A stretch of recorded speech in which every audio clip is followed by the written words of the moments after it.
Shalom frères et sœurs, je crois par la grâce de Yahushua que vous allez tous bien. Aujourd'hui, je veux nous partager sur la maison de Dieu.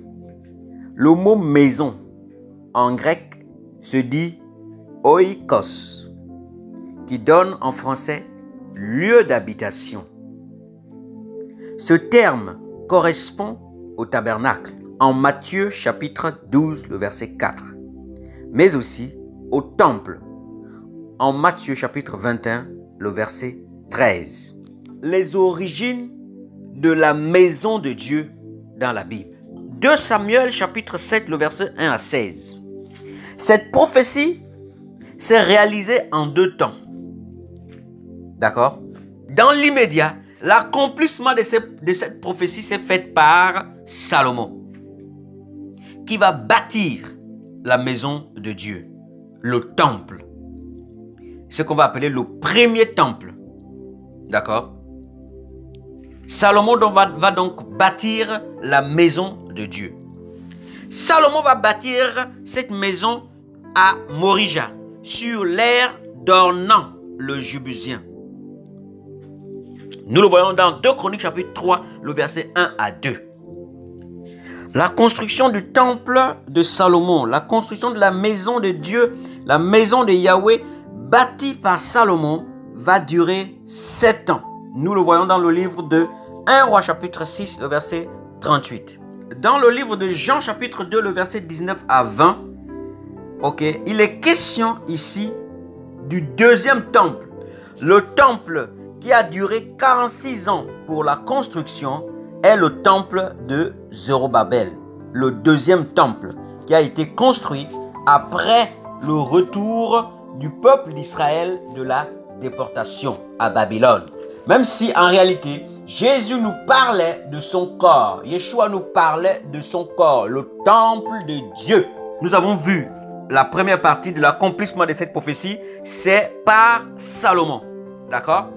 Deuxièmement, cette prophétie va s'accomplir dans un futur lointain. Au sens prophétique, celui qui devrait construire cette maison, c'était Jésus-Christ. La Bible nous l'a dit dans le livre de 2 Samuel chapitre 7, le verset 12 à 13.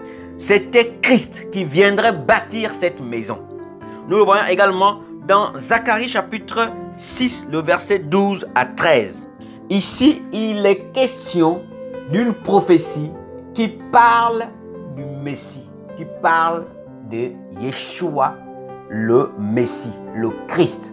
Et c'est lui qui viendrait bâtir la maison de Yahweh.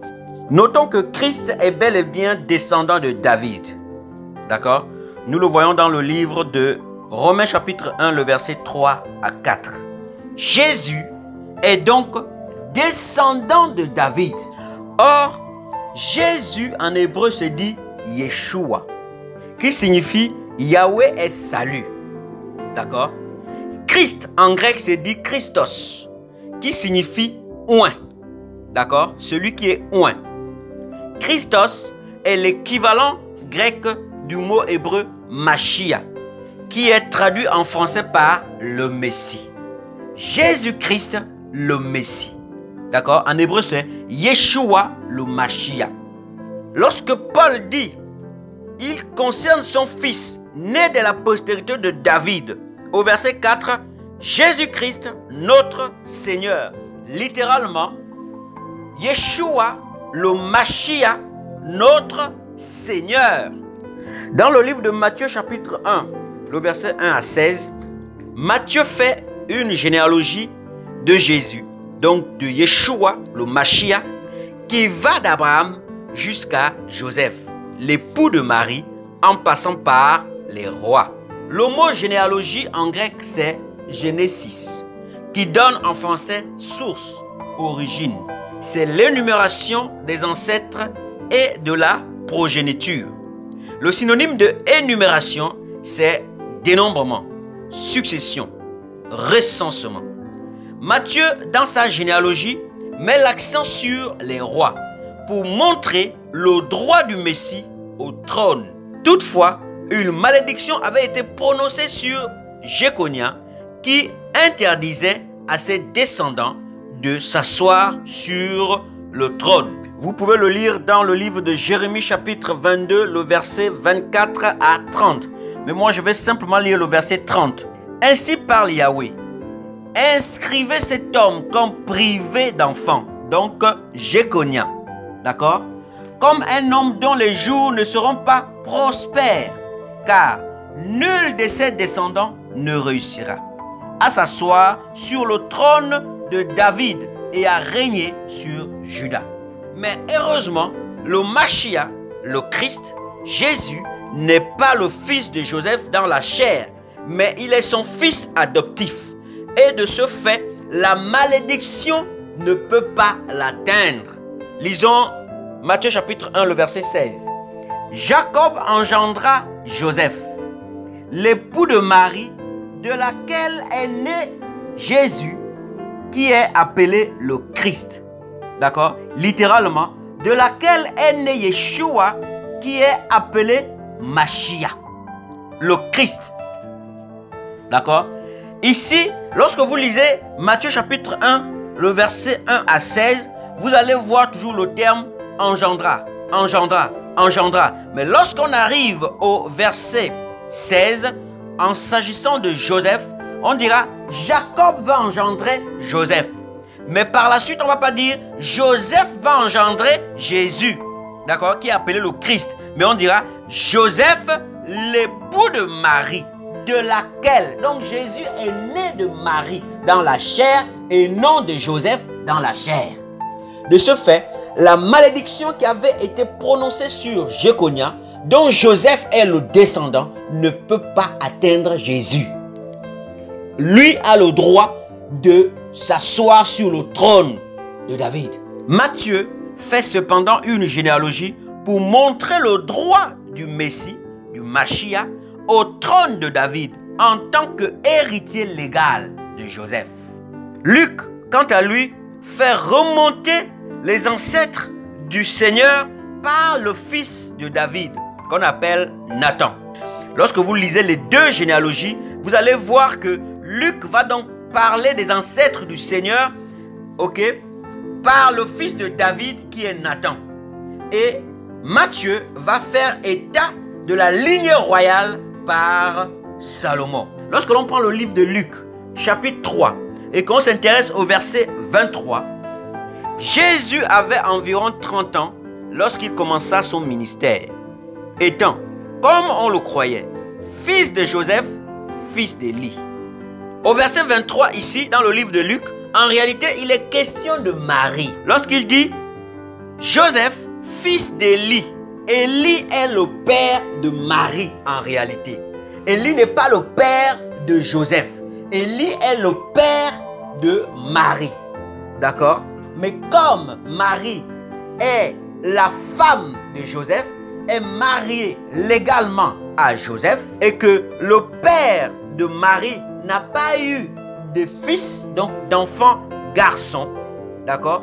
L'héritage qui doit revenir à Marie, d'accord, passe directement dans cette famille. Et automatiquement, Joseph est fils d'Élie, père de Marie. D'accord? Nous voyons cela dans le livre de Nombre chapitre 27, le verset 1 à 10, et Nombre chapitre 36, le verset 1 à 12. Jésus est donc héritier de la lignée royale par son père légal, tandis que la preuve qu'il est physiquement descendant de David passe par Marie. Salomon va construire la maison de Dieu dans l'immédiat, et Jésus va construire la maison de Dieu dans un futur lointain. Mais où est la maison de Dieu aujourd'hui? Puisque Jésus est déjà venu. La maison de Dieu aujourd'hui qu'il a construite est laquelle? Nous savons à ce jour que le premier et le deuxième temple a été détruit. Aujourd'hui, c'est nous la maison de Dieu. D'accord? Christ nous a donné un exemple, qu'il était la maison de Dieu. Nous le voyons dans le livre de Jean chapitre 2, le verset 19 à 21. Nous allons lire le verset 19. Jésus leur répondit, détruisez ce temple et en 3 jours, je le releverai. D'accord? Lorsque Jésus parlait ainsi, les pharisiens, ou du moins les juifs qui étaient là, pensaient qu'il était question du temple bâti par les hommes, du temple de Zorobabel, qui a fait 46 ans de construction. D'accord?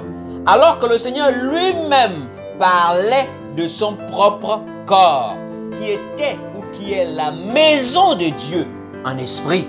La maison de Dieu, c'est également l'Église. Nous le voyons dans le livre de Hébreux, chapitre 3, le verset 6. Mais Christ l'est comme fils sur sa maison. Et sa maison, c'est nous.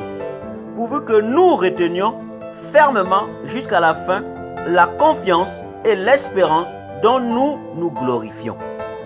Et sa maison, c'est nous. Nous sommes donc la maison de Dieu. L'Église est donc la maison de Dieu. Lisons également 1 Corinthiens chapitre 3, le verset 16. Ne savez-vous pas que vous êtes le temple de Dieu, et que l'Esprit de Dieu habite en vous? Si quelqu'un détruit le temple de Dieu, Dieu le détruira. Car le temple de Dieu est saint.